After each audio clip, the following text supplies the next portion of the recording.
अहमद एक खूबसूरत और नेक दिल नौजवान था जो एक दूर दराज के गांव में रहता था। उसका दिल कुदरत की खूबसूरती और शिकार की ओर झुका रहता था।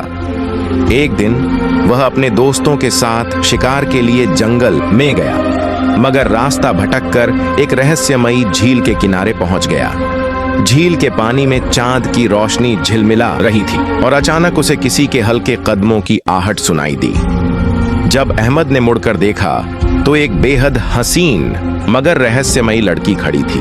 उसकी आंखें गहरी नीली थीं और उसके लंबे काले बाल हवा में हल्के हल्के लहरा रहे थे। वह आम लड़कियों से बिल्कुल अलग थी, जैसे कोई स्वप्न लोक की माया हो। तुम यहाँ क्या कर रहे हो? लड़की ने धीमी आवाज में पूछा। अहमद ने हैरानी से कहा, मैं रास्ता भटक गया था। तुम कौन हो? लड़की मुस्कुराई और बोली, मैं इस जगह की रखवाली करती हूँ, तुम्हें यहाँ नहीं आना चाहिए था।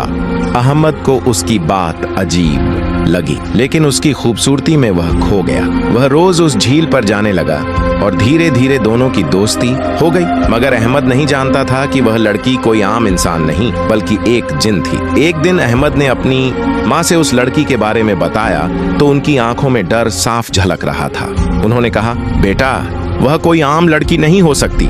इस जंगल में जिन्हों के रहने की कहानियां सदियों पुरानी हैं। मगर अहमद प्रेम में इतना डूब चुका था कि वह किसी की बात मानने को तैयार नहीं था। उसने अगले दिन झील पर जाकर उससे सच जानने का फैसला किया। जब उसने लड़की से पूछा तो वह चुप हो गई। कुछ देर बाद उसने कहा, हाँ, मैं एक जिन हूँ, मगर मैं तुम्हें कोई नुकसान नहीं पहुँचाऊंगी। मैं तुमसे प्यार करती हूँ, लेकिन हमारी दुनिया अलग अलग है। अगर मेरे जिन कबीले को यह पता चल गया तो वे तुम्हें मार डालेंगे। अचानक झील के पानी में तेज हलचल हुई। हवा में अजीब सी सरसराहट गूंजने लगी और घने पेड़ कांपने लगे। ऐसा लगा जैसे पूरा जंगल जाग उठा। अहमद ने लड़की की ओर देखा जो अब डरी हुई थी। वे आ गए हैं, उसकी आवाज कांप रही थी। अचानक पानी में से काले धुएं के गुब्बार उठे और 3 विशालकाय आकृतियां प्रकट हुई। उनके चेहरे कठोर थे और उनकी लाल जलती आंखें अंगारों की तरह चमक रही थीं। उनमें से एक ने गूंजती आवाज में कहा, तुमने हमारे नियम तोड़े हैं। एक इंसान से प्रेम कर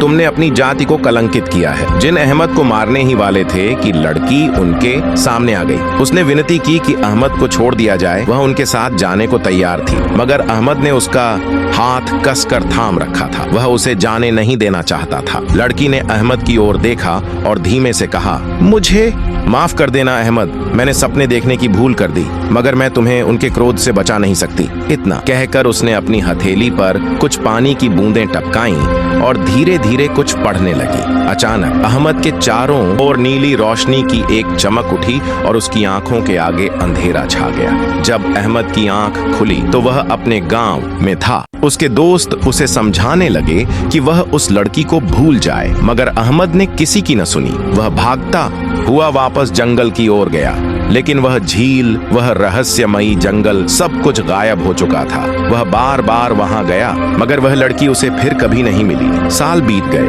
मगर अहमद की आंखों में वही नीली आंखें हमेशा बसी रहीं। लोग उसे पागल कहते, मगर वह जानता था कि उसने सच्चा प्रेम किया था।